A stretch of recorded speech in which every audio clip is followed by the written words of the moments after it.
Assalamu alaikum wa rahmatullahi wa barakatuh. Bienvenue à Zawadji avec notre cher Mohamed Amin qui est là pour vous donner des conseils, des orientations et un point de vue que vous ne trouverez pas ailleurs. Et si vous aimez la chaîne, n'hésitez pas à vous abonner, à liker et à partager. En tout cas, bienvenue pour cet nouvel épisode. Assalamu alaikum wa rahmatullahi wa barakatuh, chers abonnés, chers abonnés. Bienvenue à Zawadji, comme nous le dit notre cher Zawadji pour mon mariage. Forcément, c'est lié au couple. Salam alaikum wa rahmatullahi wa barakatuh, Mohamed. Wa alaykum salam wa rahmatullahi wa barakatuh. Abdurrahman, salam alaikum wa rahmatullah, chers frères et sœurs. Salam alaikum, Jamel. Ah là là, vous avez l'occasion d'entendre sa voix. Hein. Ceux qui l'entendent, hein, enregistre-la, hein, parce que c'est rare. On va aborder un thème qui va parler à tout le monde. On se situe pendant le mariage. Et donc, je vais la faire très bref, très générale. Une fois que je t'ai eu, ça y est, c'est fini. Khalas. Game over. Mohamed, j'ai été très général. Je vais te laisser nous expliquer un peu ce game over. Enfin, une petite traduction. Je t'ai eu ou elle m'a eu. Bon, ça y est, maintenant, l'affaire est classée. Bismillah ar-Rahman ar-Rahim, alhamdulillah, wa salatu wa salamu ala rasulillah wa ala alihi wa man wala. Ceci est un cas aussi, on va dire, psychologique, où la personne, quand elle a un objectif dans la vie, que ce soit le mariage ou autre que le mariage, même en termes de business, de tout, de musculation, de tout, quand la personne a atteint son objectif, ou elle pense atteindre son objectif, parce qu'il y a une différence entre les deux, et ben ne fait plus d'efforts pour les gens qui sont faibles, ils ne font plus d'efforts pour garder ou garantir un maximum possible cette chose-là qu'ils ont pu acquérir. D'où aujourd'hui ce qu'on sait à partir des psychanalystes, la distinction dans le cerveau par rapport c'est-à-dire tout ce qui est neurocognitif et tout, par rapport au fait d'atteindre l'objectif et au fait de parler de ton objectif. Le fait de parler, comme ils disent, beaucoup de ton objectif, voire même de l'écrire et tout, eh ben, le cerveau ne fait pas de différence entre son atteinte et le vivre. C'est-à-dire entre l'avoir dans le réel et l'imaginer. Et donc, du coup, tu peux avoir une autosatisfaction qui fera que tu ne veux plus atteindre cet objectif-là parce que tu t'es tellement imaginé en long et en large et tu as tellement parlé de ça que finalement, tu ne veux plus le faire. Comme beaucoup de gens qui veulent, par exemple, acheter un restaurant ou faire du sport, bah, ils parlent tellement tout le temps de sport qu'ils ne font jamais de sport. Tu vois ? Ah, j'ai envie de perdre 10 kilos, ça y est, c'est bon, Inch'Allah, je vais faire, cette fois-ci, c'est bon, je vais commencer là au Ramadan. Le Ramadan, il passe, il n'y a rien. Parce qu'il parle beaucoup. Tu vois ? Cette parole-là, qu'est-ce qu'elle a comme relation avec le couple ? Eh bien, souvent, quand l'homme, il veut sa prétendante, ou cette prétendante veut tel homme ou tel type d'homme, elle fait tout pour l'avoir. Le licite et l'illicite, le halal et le haram. Donc, je ne vais pas parler d'aspect religieux, je vais parler de l'aspect sociétal. Donc, elle va essayer, ou il va essayer de l'attirer avec un sourire, avec des vêtements beaux. Il va se payer des parfums à 300, 400, 500 euros. De la musculation au quotidien. Parler avec son entourage d'elle, parler avec son entourage pour qu'il parle avec elle, faire tout pour la séduire. Tous les stratagèmes. Voilà. Et vice-versa, elle aussi, elle se met en jean serré alors qu'elle est dans une situation illicite. Elle fait comme ses copines lui disent, mets tes atouts en avant. Donc elle se met aussi en mode illicite. Elle essaie de passer à côté de lui, derrière, devant et tout pour le charmer. Elle fait tout pour l'avoir. Et une fois ils sont mariés, comme je t'ai dit, n'en parlons pas du haram ou du halal, c'est bon, supposons qu'ils se sont repentis, Et bien là, il y aura la première année, toujours l'étincelle liée, puis à partir de la deuxième, troisième, elle commence à s'éteindre. Et c'est que là, les 10 dernières années, que les gens, on va dire, basiques de la masse, ont commencé à se rendre compte qu'il y a quelque chose qui peut réallumer cette étincelle. Mais sinon, c'était que les bourgeois, et encore, que les gens qui sont instruits et tout, qui savaient qu'on pouvait toujours garder cette flamme. Mais les gens ordinaires, les gens de la masse, ces gens-là ne savaient pas. Et donc, du coup, ils vivaient au jour le jour comme les choses venaient. Et du coup, si ça ne marche plus, bah, ça vire vers les querelles, les chamaillades, les disputes, les grosses disputes, voire même la violence physique, et ils se retrouvent finalement être divorcés ou pas. Bref, c'est un carnage. Mais en vérité, ils n'ont pas fait des efforts à garder cette étincelle. Ils n'ont pas fait un effort aussi d'étude pour voir comment faire pour le reséduire. Ou la reséduire. Et c'est ça le problème. Troisième phase, qui est la phase la plus atténuante, c'est le fait que l'épouse enfante. 2, 3, 4, 5, 6 jusqu'à 8. Et elle se laisse aller. Elle grossit. Ou elle perd ses formes. Ou elle perd même son éclat de peau. Elle devient terne. Ou.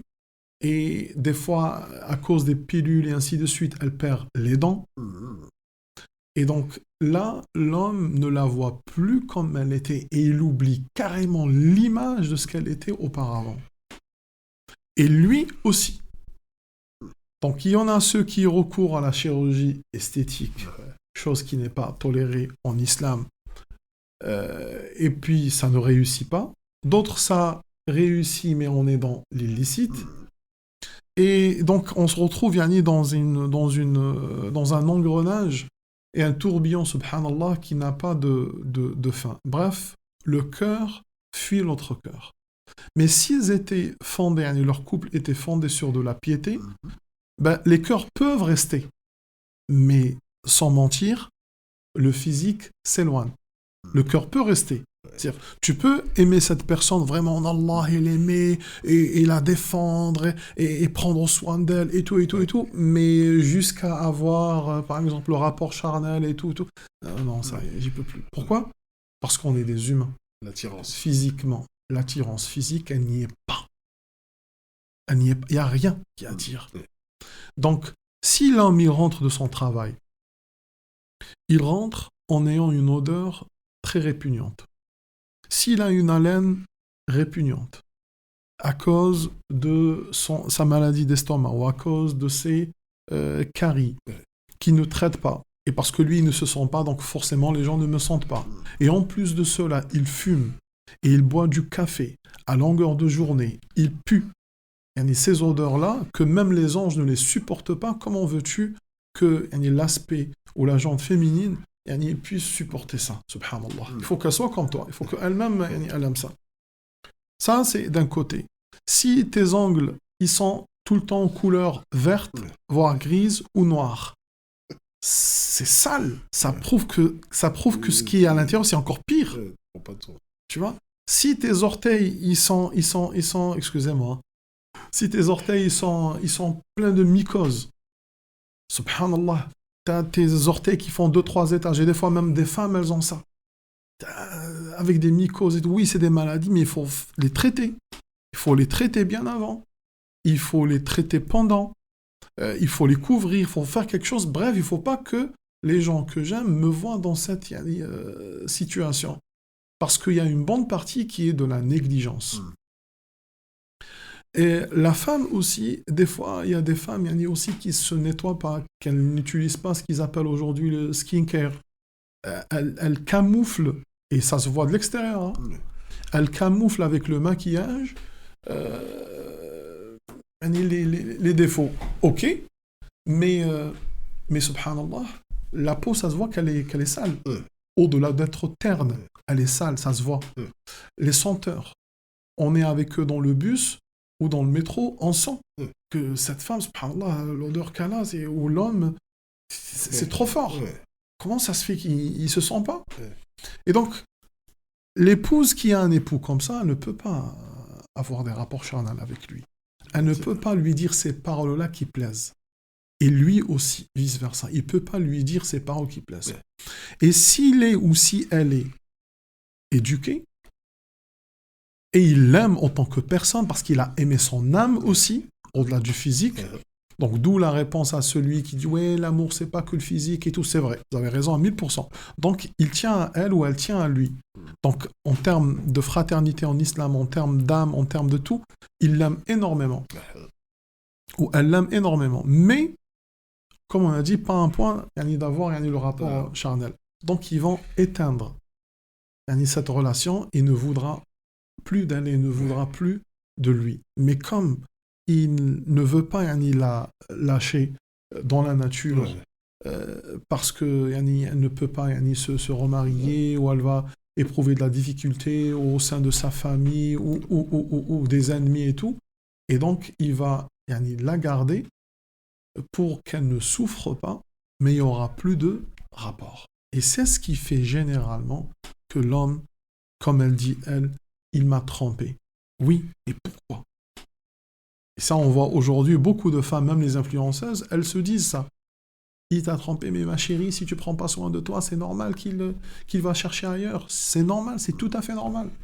Et donc aujourd'hui, on vit en 2026, on vit dans une époque qui n'a jamais existé auparavant, on vit dans une époque de l'abondance et de l'opulence, et cette abondance et cette opulence, elles se voient physiquement.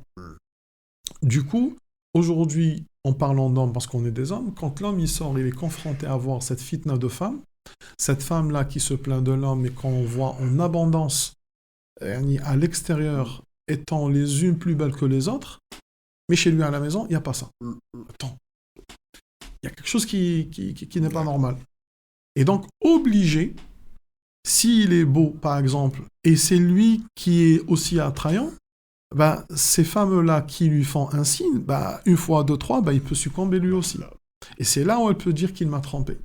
Tu vois? Mais en vérité, lui aussi, il souffre. Sauf que la différence entre l'homme et la femme, c'est que la femme, elle pleure, elle crie, elle pique des crises. L'homme, il n'est pas obligé de pleurer. Tout homme, quand il souffre, il ne pleure pas forcément. Il faut qu'on le pousse, qu'il craque pour qu'il pleure. Mais la femme, dès qu'on lui fait quoi que ce soit, elle pleure. Très sensible. Très sensible. L'homme, il cache cette sensibilité. Donc l'homme ne pleure pas, mais il peut tomber dans le haram. Vous voyez? Là, maintenant, cette femme-là, pourquoi elle ne prend plus soin d'elle? Ou cet homme, pourquoi il ne prend plus soin de lui? Il a atteint l'objectif. Il dit ça y est. À ton avis, toi, réfléchis. Qu'est-ce qui fait qu'il n'attend plus? Oui. Comme tu disais, considère qu'il a atteint l'objectif, il a plus rien à prouver. Il n'a plus rien à prouver. Et puis il se dit, de toute façon, elle est là. Elle ne bougera pas. Ou il est là, il ne bougera pas.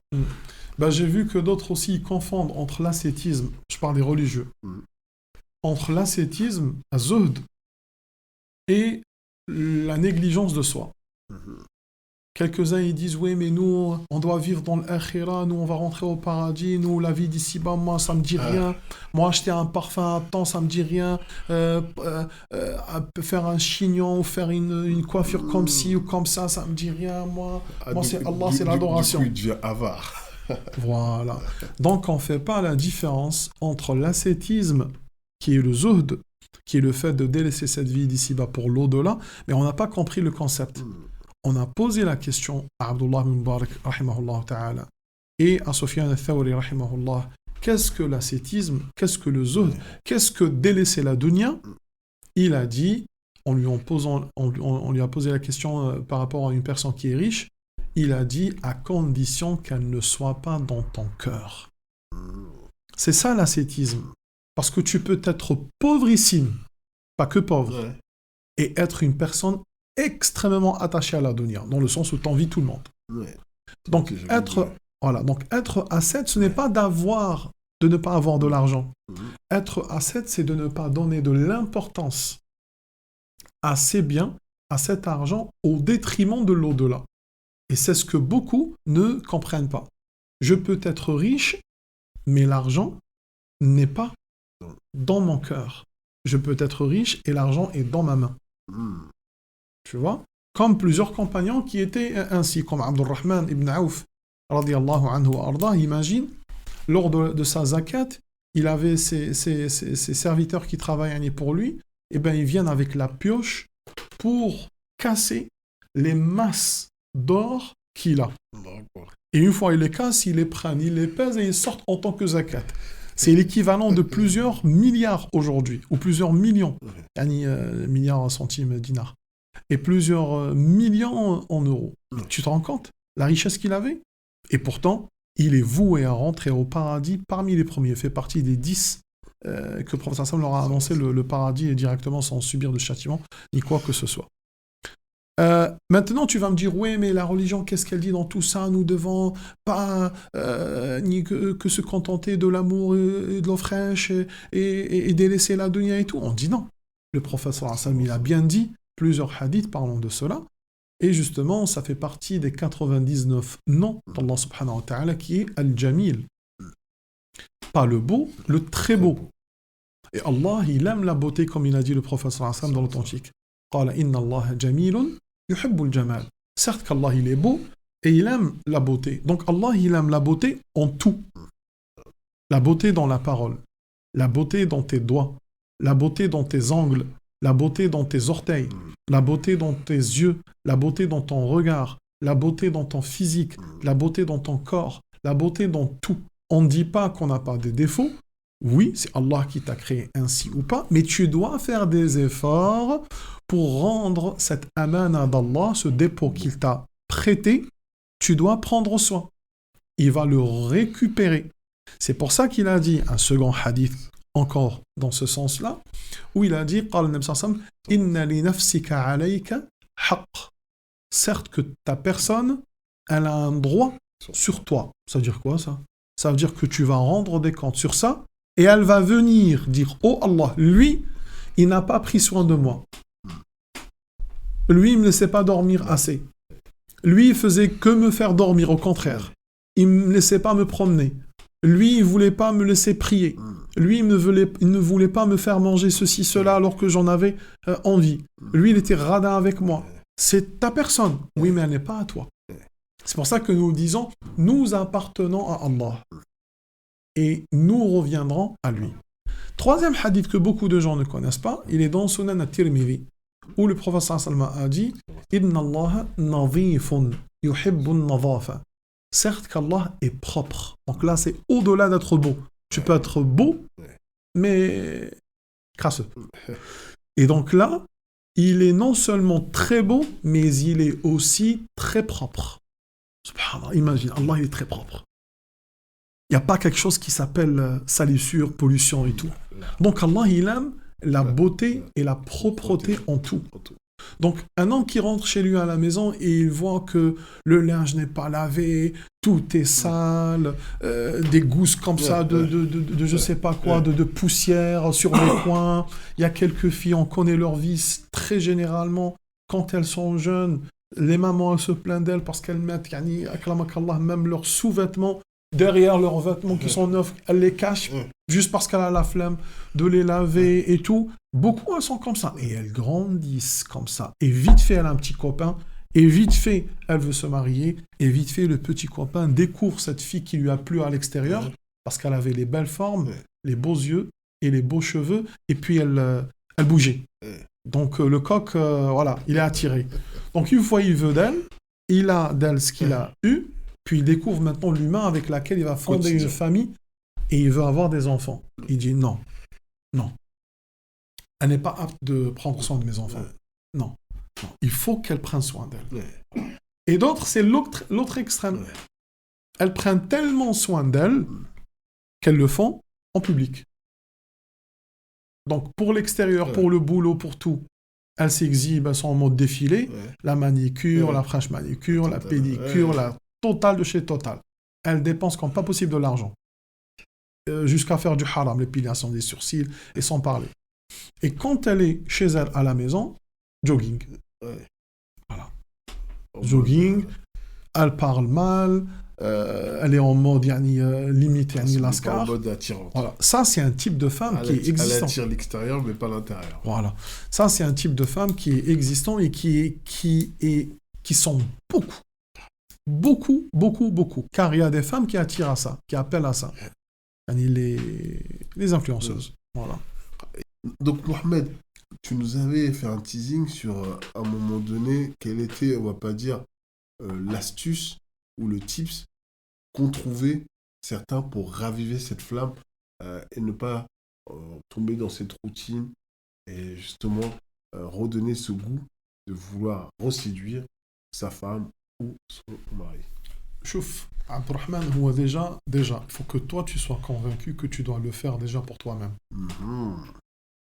C'est-à-dire que toi-même, tu prends soin de toi et tu te séduis toi-même. C'est-à-dire que avant de plaire aux autres, plais-toi à Tu toi. ne peux pas ne pas prendre soin de toi. Tu sais, là on va dévier du sujet, mais c'est en lien avec. J'ai vu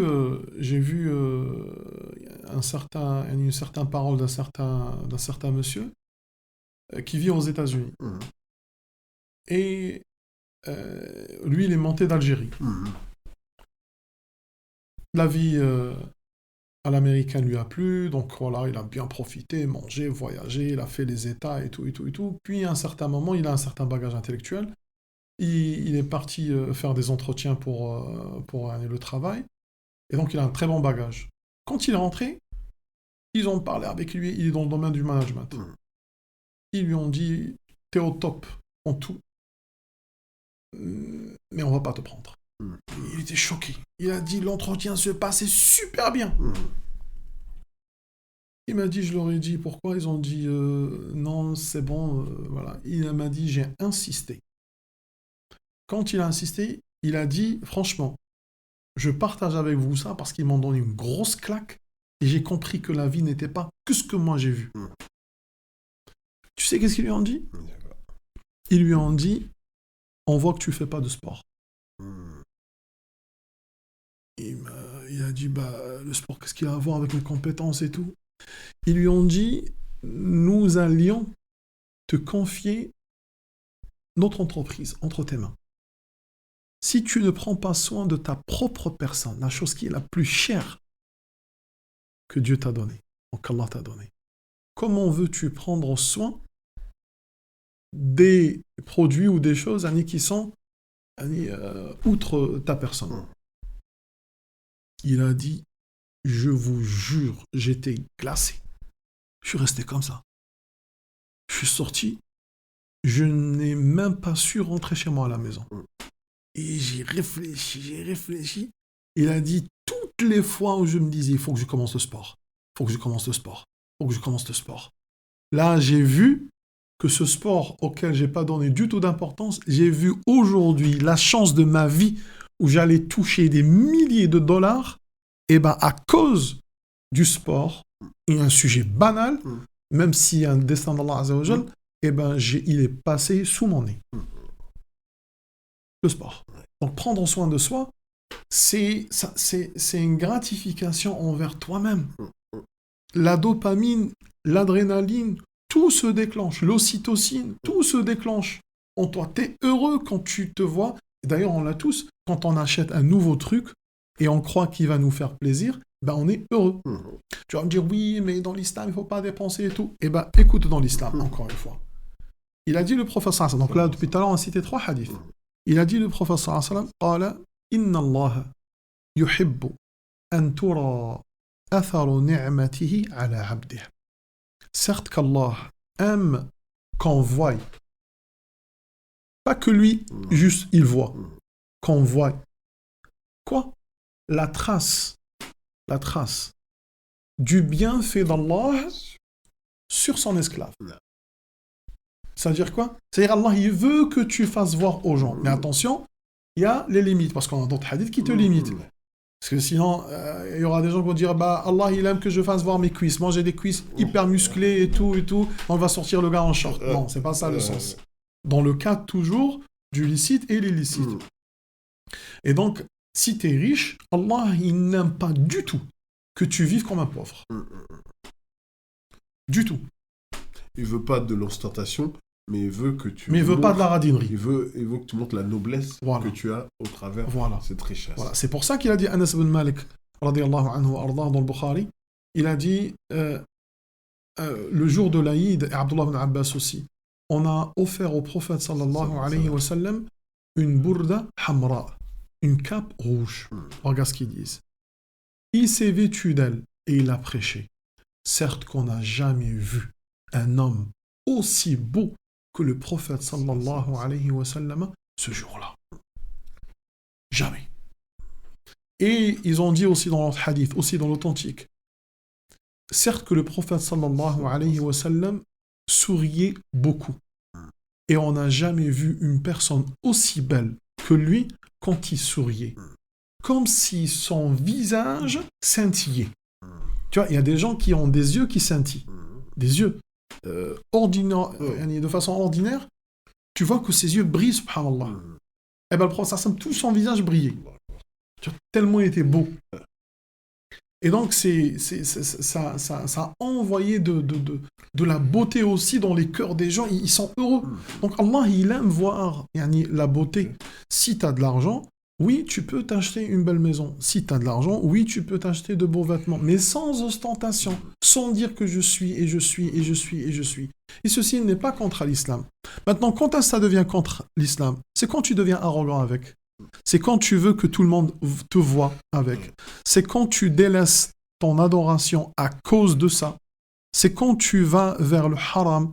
Tu as menti pour acheter ça. Tu as eu de l'usure pour acheter ça. Tu as pris un prêt bancaire pour acheter ça. C'est le haram qui est haram. Le halal n'est pas haram. Il faut que les gens comprennent ça. Donc toi, le frère, ou toi, la sœur, si tu prends soin de ton corps, ou de tes vêtements, ou de tes ongles, ou de tes yeux, ou de ton haleine, ou de ton parfum, ou de tes aisselles, ou de ta façon de parler, tu peux être belle, mais dès que tu parles, on a envie de rentrer. La façon de parler, aussi. Une sœur ne peut pas parler comme une wesh-wesh. Elle ne peut pas parler comme un homme non éduqué. Je dis même pas comme un homme non éduqué. Un homme aussi, il doit parler bien, convenablement. La voix, traite ta voix, tu ne dois pas avoir une voix... C'est moche. Est-ce que tu imagines un prophète comme ça? Non, parce que c'est pas beau. Allah, il les a créés beaux. Tu dois faire tout. Quand est-ce que ça devient comme ça? Quand toi, tu fais des choses dans ta vie pas belles, cigarettes, alcool, crier et tout, ben, tu feras partie de ces gens-là. Et donc, le mal aura un impact sur ton aura, sur ton aspect intellectuel, sur ton aspect physique, sur tout, sur ton éducation, sur tes enfants et sur tout. Et le bien aussi aura un impact. Donc les gens qui sont instruits et qui savent, eh ben, qu'est-ce qu'ils font? La même équation. Ce qui a fait que j'ai été attiré par toi le premier jour, et ce qui a fait que tu as été attiré par moi le premier jour, c'est simple, je dois le garder ou le faire évoluer. C'est simple. Donc c'est pour ça que si avant on s'était invité à un restaurant, ou je t'ai invité à un restaurant, ben je te réinvite voilà, au restaurant. Si la toute première fois, mon parfum, il t'a plu, eh ben je garde toujours le même parfum ou le même type de parfum. Si toi, mon époux, ce qui t'avait plu en moi, c'était mes yeux, eh ben je prends toujours soin de mes yeux, et ainsi de suite. Et ainsi de suite. Et c'est comme ça qu'on garde cette flamme-là de séduction. Tu vois? Au final, il faut que tous les jours, je te séduise. Bien comme sûr. je me séduis. Bien sûr. Tous les jours, on va dire, c'est un gros mot, c'est une façon de parler, voilà. Mais en vérité, voilà, souvent, il faut pas que la personne se lâche.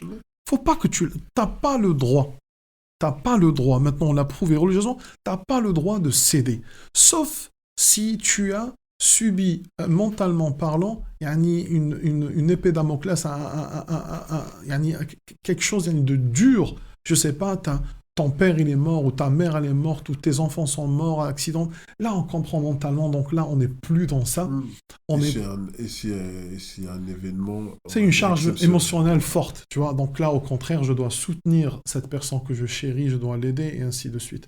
Mais aussi, je vais te dire, au-delà de la beauté, moi, j'insiste sur, au-delà du physique, j'insiste sur la beauté de l'éducation. Si un homme ou une femme parle mal, on voit plus la beauté. Il n'y a pas, et je ne connais pas une personne qui est tombée sur un prétendant qui est beau ou belle, et dès qu'il l'a entendu parler, il a vu le côté non éduqué, limite criminel, directement ça fait ouh, c'est descendu. C'est ce qu'on appelle vulgairement un tunamour. Voilà, c'est un tue l'amour, voilà. Il faut pas qu'il y ait ça. L'homme, il peut vivre avec une femme magnifique. Il peut vivre avec une femme magnifique, mais dès lors où elle lui répond, elle rétorque sur tout. Et là, j'entends quelques-unes, ouais, ils veulent des esclaves. Dès qu'il lui dit couche-toi, elle couche. Mais non, c'est pas comme ça. Mais c'est l'homme qui est parti chercher la femme. C'est l'homme qui a demandé cette femme. Et elle a accepté ou pas. Donc elle est sous sa coupe, elle est sous sa gouverne. Religieusement, islamiquement parlant, c'est comme ça.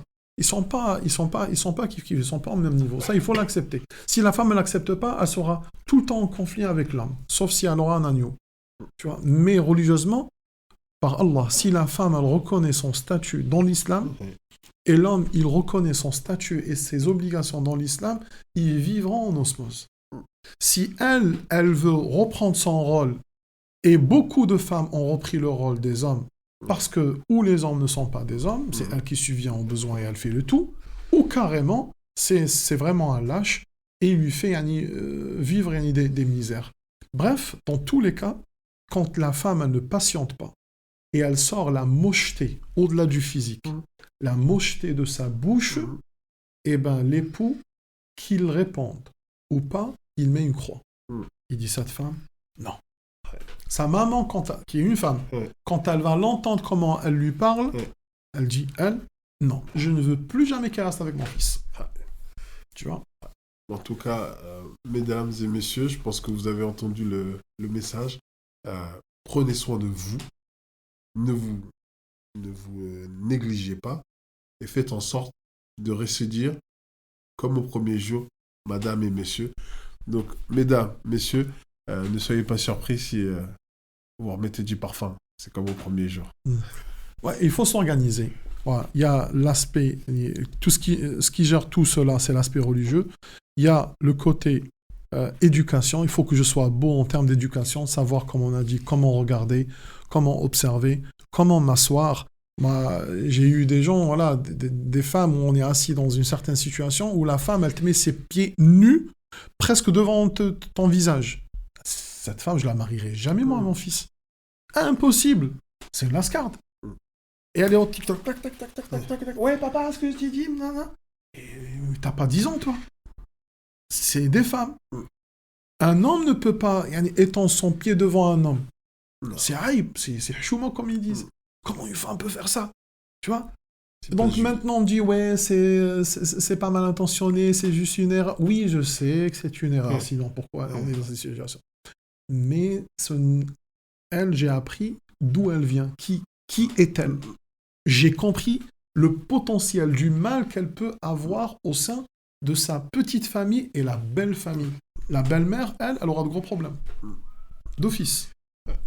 Tu vois? Donc, la beauté dans l'éducation, le regard, la parole, la façon de se tenir, la façon de marcher, tout ça, c'est une beauté. Tu vois?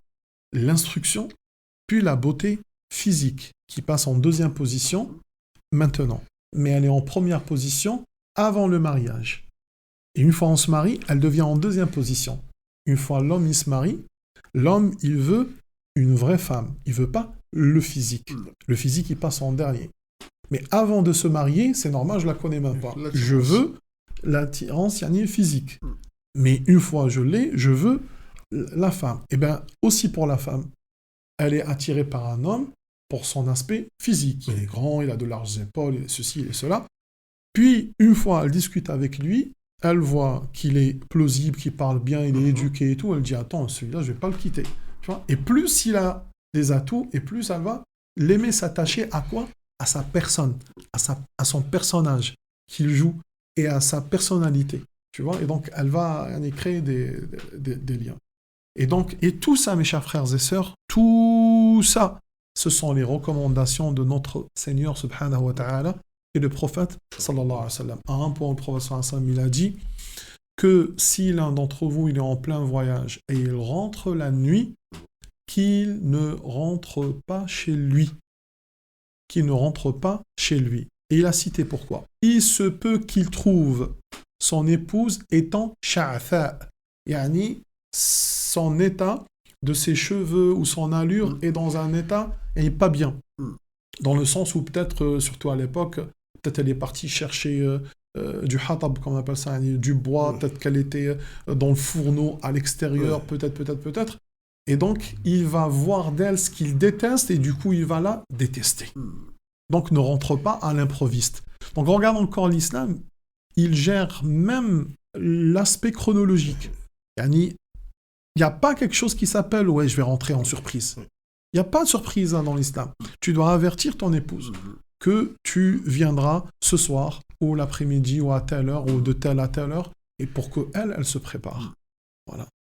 Ah, mais en tout cas, pendant qu'on fait que Mohamed pour ce rappel, et donc ravivez vos flammes, ravivez vos cœurs et on se dit à la prochaine et surtout n'oubliez pas, abonnez-vous, partagez et prenez rendez-vous et Chéri vous donnera des conseils sur le lifestyle musulman. À bientôt. Salam alaikum wa rahmatullah. Wa alaikum salam.